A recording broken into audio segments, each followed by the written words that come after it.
Salut les vidéastes sous-marins. Il y a quelques semaines, j'ai eu la chance d'avoir 2 élèves qui sont venus faire une formation vidéo avec moi et qui avaient de l'équipement super sympa. Alors lui, il avait une Red Epic Dragon 6K avec un caisson Nauticam et 2 phares Keldan 4X super puissants 10 000 lumens. Et puis elle avait un A7S3 avec 2 phares macro wide 4300 de backscatter. Donc aujourd'hui, je vais faire une petite revue de l'équipement le plus cher. Neuf, ça vaut à peu près 100 000 $. Et puis la prochaine fois, on parlera du A7S3. Et puis après, je ferai peut-être une revue aussi du TG6 pour la vidéo sous-marine. Tous les clips que vous allez voir dans cette vidéo ont été tournés à Bali pendant la formation de vidéo. Donc si vous êtes intéressé pour venir nous voir, n'hésitez pas, j'ai mis les liens dans la description pour nous trouver. Allez, c'est parti. Le setup, comme je vous ai dit, donc une Red Epic Dragon 6K avec un caisson Nauticam, et puis il avait 2 phares Keldan 4X 10 000 lumens. Il avait aussi un objectif 60 mm de Canon, et puis moi, j'ai rajouté une dioptre AOI pour faire des vidéos de super macro. Parce que ouais, j'ai eu de la chance, il m'a prêté sa caméra pendant 3 jours, donc j'ai pu faire 6 plongées avec et faire pas mal de clips. Au total, pas loin de 400 gigas. Mais bon, j'en ai gardé que 200, donc ça va, tranquille. Et comme ça, j'ai pu bien voir les aspects positifs et négatifs de ce setup. Alors déjà, la Red, c'est une caméra de malade. Ça permet de faire des super vidéos, il y a des films, des séries et tout ça qui ont été tournés avec un capteur incroyable et des capacités super sympas. Donc on va parler d'abord de ce que peut faire la caméra. Donc elle s'appelle Red Epic Dragon 6K. C'est une caméra qui a à peu près 8 ans maintenant. Donc, elle est loin d'être neuve, mais elle a un des meilleurs capteurs qui existent. Encore maintenant, il est noté super bien dans les 95 ou 100, alors que c'est vraiment le meilleur, doit être à 105 ou quelque chose comme ça. Alors, pour la plage dynamique, on a 16,5. C'est assez énorme, même des mirrorless ou des choses comme ça, s'ils arrivent déjà à 15, c'est bien. Là, on est à 16,5, même si c'est un vieil équipement, c'est super. Ça permet de capturer les tons sombres, les tons clairs, les hautes lumières et de garder tout le spectre sans brûler les hautes lumières ou boucher les noirs. Donc vraiment bien. Résolution 6K, donc pas de problème. De nos jours, 4K c'est déjà pas mal. Et 6K, ça vous permet soit de cropper en post-production. Si par exemple vous avez une image qui est un peu trop grosse dans le cadre ou tout ça, vous pouvez décider que vous allez en enlever un petit peu sur les côtés, en haut, en bas, et faire un truc vraiment bien. Pareil, si vous avez besoin de stabiliser votre image, votre logiciel va pouvoir stabiliser l'image et vous garderez quand même une image supérieure à 4K. Dernière solution, vous pouvez downgrader en 4K, donc c'est-à-dire garder tout ce que vous avez comme information et lui dire non, moi je veux exporter en 4K, donc l'image sera un peu plus propre que si c'était filmé avec du 4K au départ. Donc pas mal d'options. Après vous pouvez toujours aussi exporter en 6K, mais pour l'instant c'est pas super utilisé, donc il n'y a pas vraiment grand intérêt. Évidemment, avec du 6K et même du 4K, on peut regarder nos images sur des écrans petit format, téléphone, tablette, sur des ordinateurs avec des grosses résolutions, et puis ça marcherait même sur des écrans de cinéma sans aucun problème. La fréquence d'image aussi est super sympa, 100 images par seconde, donc là pas de problème, on enregistre en 100 images par seconde, ou un peu plus petit, 60, 50, etc. Et puis après, on pourra faire du ralenti. Donc si par exemple il se passe quelque chose de super sympa à un moment donné, par exemple un frogfish en train de bâiller, un animal en train d'en manger un autre, ou quelque chose comme ça, on pourra décider qu'on veut ralentir la prise de vue et avoir une séquence qui durera plus longtemps puisque on va exporter normalement en 24 ou en 30 images par seconde. C'est aussi sympa pour la stabilisation. Alors l'idée c'est d'essayer de ne pas bouger, mais si on bouge un petit peu quand on fait nos prises de vue, en le mettant en vue à 25 images par seconde, on va ralentir la vitesse par 4, donc on pourra bouger un petit peu et les mouvements seront beaucoup moins perceptibles. Donc le capteur, il fait 6144 par 3160 pixels, donc c'est énorme évidemment, 6K, et en plus c'est un capteur qui a vraiment une qualité incroyable au niveau de la cinématique. On peut vraiment enregistrer des images super sympas, les couleurs seront très jolies, les tons, les textures, tout ça, tout va bien être reproduit et vous aurez vraiment une image incroyable. Donc vos images seront d'une grande netteté, mais aussi avec une résolution incroyable. Au niveau de la batterie, on met des grosses batteries, donc l'autonomie, elle est à peu près d'une plongée. Moi, je suis arrivé à filmer à peu près 60 minutes sans aucun problème à chacune des plongées. Un des trucs qu'il faut savoir avec cette caméra, c'est que donc on l'allume, ça met à peu près 30 secondes à démarrer, on entend le ventilateur et tout qui se met en route. Et après, par contre, ça reste en mode enregistrement tout du long. Donc le mieux pour pas bouffer toute la batterie, vu que l'écran est assez grand, ça va être d'avoir l'écran qui s'éteint au bout d'un moment, et puis après on rappuie sur le bouton et ça redémarre. Donc quand on n'est pas en train de prendre des images, il est en veille, on va dire, et puis dès qu'on veut le démarrer, on démarre. Un des trucs super sympas de cette caméra, c'est aussi le mode de préenregistrement. Alors ce qu'on fait, quand on arrive à une scène qu'on veut, on se met à l'endroit où on veut, on fait sûr que ça bouge pas, on appuie sur le bouton préenregistrement, on préenregistre, et après, quand on voit quelque chose qui se passe, qui est incroyable, on appuie une deuxième fois sur le bouton, et là, ça enregistre sur le SSD les informations. Ça permet de ne pas avoir des fichiers énormes, même si ils seront énormes de toute façon, et de vraiment se focaliser sur le moment le plus important. J'ai vu que ça existait maintenant pour des appareils photo, donc d'avoir des photos prises avant la vraie photo, c'est-à-dire quand on commence à appuyer sur le shutter, là, c'est un truc automatique. Donc ça va être super sympa, on appuie, on se prépare, on est prêt à prendre la vidéo, on rappuie une deuxième fois, les 4 secondes par exemple, nous on avait réglé sur 4 secondes, vont être enregistrées et on ne ratera quasiment jamais rien. Il n'y a pas d'autofocus par contre, le focus est seulement manuel, ça n'a pas été super facile de faire le focus, mais bon, on y arrive, et quand il est sharp, c'est vraiment incroyable. Bon, maintenant parlons des avantages et des inconvénients. Donc les avantages, on en a déjà parlé de certains, enregistré en 6K, c'est énorme, même de nos jours, la plupart des mirrorless enregistrent en 4K, bon, il y en a qui vont à 8K, mais qui c'est qui va vraiment les utiliser? Pas grand monde. Donc 6K, super sympa. 100 images par seconde, permet de faire des bons ralentis, tout va bien. Capteur avec une plage dynamique énorme, 16,5, et en plus avec une résolution et une qualité d'image incroyable. Vous allez vraiment pouvoir capturer le meilleur sous l'eau. Un des autres avantages, c'est que à l'arrière de la caméra, il y a un grand écran qui est à peu près grand comme ça, et avec le caisson, on le voit à l'arrière. Donc ça, c'est vraiment pratique. Pas besoin d'acheter un moniteur externe. Vous allez pouvoir voir exactement ce que vous filmez et vous aurez des résultats très proches de ce que vous voyez. Pour les inconvénients, il y a des fichiers super volumineux. Quelques minutes d'enregistrement, c'est déjà quelques gigas. Moi, j'ai enregistré à peu près 400 gigas en 3 jours de plongée, donc à peu près 6 heures. 6 heures passées sous l'eau. J'ai pas enregistré tout le temps, loin de là. Et j'en ai gardé à peu près 200 des rushs sympas.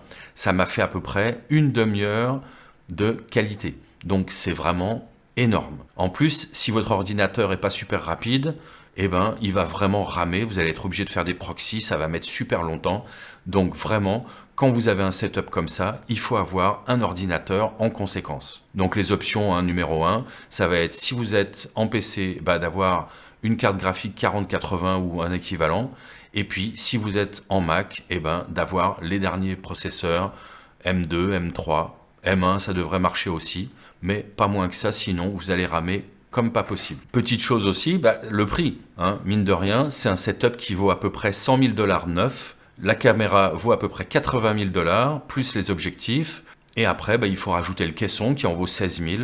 Donc moi, le setup que j'ai utilisé, évidemment, il n'était pas tout neuf, loin de là, mais ça reste un énorme investissement. Un équipement de cette qualité, c'est à peu près dans les 20 000 $, donc c'est vraiment pas fait pour n'importe qui. À ce prix-là, vous pouvez facilement avoir 2 A7S3 ou équivalent qui font quand même des super images avec leur caisson. Après, c'est le prix de l'excellence.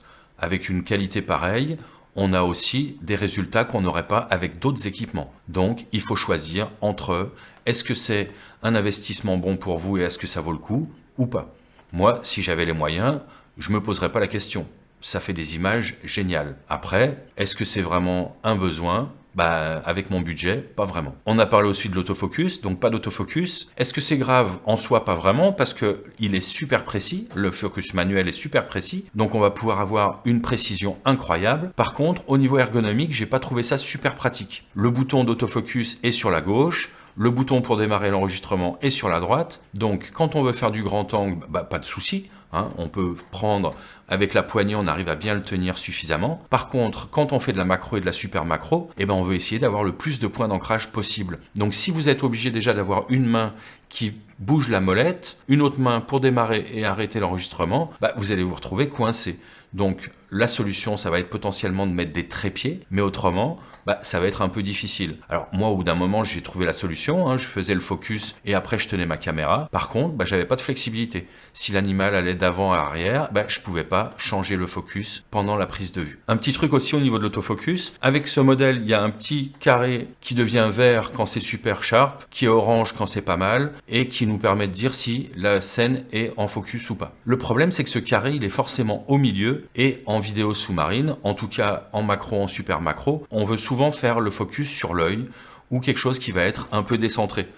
Par exemple, en utilisant la règle des tiers, donc utiliser les intersections, et on n'arrive pas à mettre le focus à cet endroit-là. Il y a un focus picking qui existe, mais le mode dans lequel on était, c'était pas super visible. C'est-à-dire que ça éclairer un petit peu plus en blanc la zone focus, mais j'aurais préféré avoir du bleu, du vert ou du rouge qui nous disent ça c'est net. Et puis le dernier truc, la taille et le poids. Donc le caisson, on est arrivé à 16 kg avec le caisson et l'appareil à l'intérieur, et plus les lumières, etc. Donc c'est vraiment super lourd. Pareil au niveau de la taille, vous imaginez bien que si ça fait 16 kg, ça veut dire que ça doit faire à peu près 16 litres de volume. Donc vous imaginez une dizaine, douzaine de grandes bouteilles d'eau, et vous êtes au volume que vous allez avoir pour ce setup. Donc c'est pas anodin, et si vous voulez voyager avec, ça va être super compliqué, et ça va être super cher. Il faut bien penser qu'il faudra une valise Pélican, il faudra votre setup à l'intérieur, etc. Donc pour le transporter, vous rajoutez naturellement 20-25 kg à vos bagages, une valise supplémentaire, et donc c'est un budget et il faut le prévoir. Pareil, quand vous allez vous déplacer d'un endroit à un autre, surtout en Asie du Sud-Est où il y a plein de sauts de puce à faire, par exemple aux Philippines ou en Indonésie, si vous voulez plonger à plusieurs endroits, à chaque endroit où vous allez aller, il va falloir penser à bouger votre setup. Donc la valise que vous avez pour vos habits, l'équipement de plongée si vous l'avez, et puis en plus la valise Pélican pour votre setup vidéo. Donc c'est vraiment toute une organisation. Et puis ne serait-ce que pour le mettre à l'eau, c'est quand même pas facile, avec tout l'équipement sur le dos, plus 16 kg pour la vidéo, ça fait assez lourd. Alors à Bali, nous on a de la chance, si vous plongez avec nous, vous vous en rendrez compte, nos spotters sont super bons, et même s'ils sont tout fins, ils vous portent votre équipement, ils vous portent votre caméra dans l'eau, et ils vous la donnent, et vous n'avez plus qu'à l'utiliser. Mais bon, il y a des endroits, beaucoup d'endroits, où vous allez devoir porter ça par vous-même, et ça peut être assez compliqué. Donc en conclusion, un setup incroyable, qui fait des magnifiques images, mais avec des inconvénients assez importants, le poids, le prix, pas d'autofocus, des fichiers super lourds, donc des inconvénients qu'il faut bien prendre en compte avant d'acheter ce setup. Bon, avec cette caméra de rêve, j'ai aussi eu la chance d'essayer les Keldan 4X qui font 10 000 lumens. Waouh, c'est des lumières incroyables.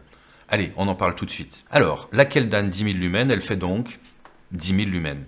Et ça, c'est assez impressionnant. Donc c'est une LED qui a un CRI de 85, donc ce qui est un chiffre assez énorme, et avec 5500 Kelvin. Donc une lumière super proche de la lumière du soleil. En plus devant, il y a un dôme qui permet vraiment de diffuser la lumière de façon incroyable et avec une homogénéité sans reproche. Vraiment, quand on l'allume, tout ce qui est éclairé va être éclairé avec la même intensité et c'est vraiment incroyable de travailler avec ça. Il y a 9 réglages possibles, du plus bas qui fait 200 lumens au plus haut qui fait 10 000 lumens et on a une flexibilité incroyable avec une puissance remarquable. Derrière le caisson, il y a aussi un indicateur de puissance qui va nous dire combien de temps il nous reste si on reste avec cette intensité-là. Donc c'est super pratique, on sait combien de minutes on a, donc si on a besoin, on peut potentiellement baisser l'intensité en fin de plongée ou si on veut essayer de faire 2 plongées avec la même lumière et arriver à avoir suffisamment de lumière jusqu'à la fin. Ce phare, même s'il fait 10 000 lumens, il n'est pas si gros que ça. En plus, il n'est pas très lourd, sous l'eau il pèse presque rien, donc vraiment pour une qualité pareille, c'est super sympa. La batterie, elle est plutôt bonne, elle va durer par contre uniquement 35 minutes si vous êtes en pleine puissance, c'est-à-dire à 10 000 lumens, mais elle peut aller jusqu'à 850 minutes si vous êtes à 200 lumens. Alors 200 lumens, vous n'allez pas pouvoir faire grand-chose, mais bon, en fin de plongée de nuit ou quoi, vous voyez que il reste plus grand-chose, vous mettez ça et vous avez toujours assez pour finir votre plongée. Moi, ce que j'ai fait quand je les ai utilisés, souvent j'utilisais la puissance 7 ou 8, ça me permettait d'avoir un truc quand même très puissant et d'avoir une autonomie sans aucun problème pour 2 plongées. Alors, les pour et les contre. Les pour, La puissance, 10 000 lumens, assez incroyable. Le réglage avec 9 niveaux d'intensité qui permet vraiment de choisir la puissance qu'on veut. Parfois, quand on fait de la macro ou de la super macro, on n'a pas besoin de se mettre à 10 000 lumens, loin de là. On va se mettre à niveau comme moi, 7 ou 8, mais 6 ou 5, ce serait souvent suffisant, et avec le capteur de qualité qu'on a avec la RED, ce serait bien assez. Homogénéité de la lumière, pas de point chaud, donc ça c'est génial. Il y en a qui vont recommander pour faire de la vidéo, surtout en macro, d'avoir des faisceaux resserrés et d'éclairer bien un endroit. Moi, je trouve que ça n'a pas grand intérêt,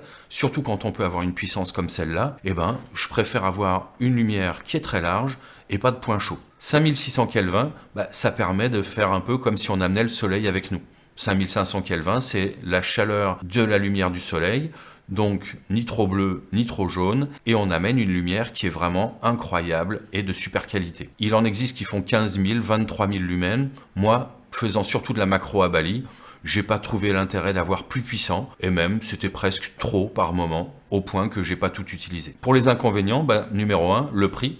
C'est à peu près 1600 € le phare, et c'est quand même un gros budget. Surtout que si vous filmez avec une RED, vous allez vouloir en avoir deux, donc 3200 €. En plus de ça, la batterie vaut pas loin de 500 €, donc pareil, 1000 € de plus de batterie, donc on arrive à plus de 4000 € pour de la lumière. Pour la plupart d'entre nous, on peut avoir un appareil photo, voire même un objectif avec, ou même plusieurs setups complets si vous voulez utiliser des compacts. Donc c'est quand même très cher. Inconvénient supplémentaire, au niveau de la batterie, on a une batterie qui va durer uniquement 35 minutes en pleine puissance. Alors moi, comme je l'ai dit, je ne l'ai pas utilisé, mais si par exemple vous voulez faire du grand angle, filmer une épave, des grosses bêtes, etc., vous allez potentiellement vouloir mettre la puissance maximum, et là, vous allez atteindre les limites, parce que en 35 minutes, ce sera terminé. J'espère que cette vidéo vous a plu. Si vous avez apprécié, n'hésitez pas à lâcher un petit pouce bleu et puis laisser un petit commentaire. Comme je vous l'ai dit, la prochaine vidéo sera sur le Sony A7S III avec un caisson Nauticam aussi. Et vous allez voir, c'est quand même une super qualité aussi.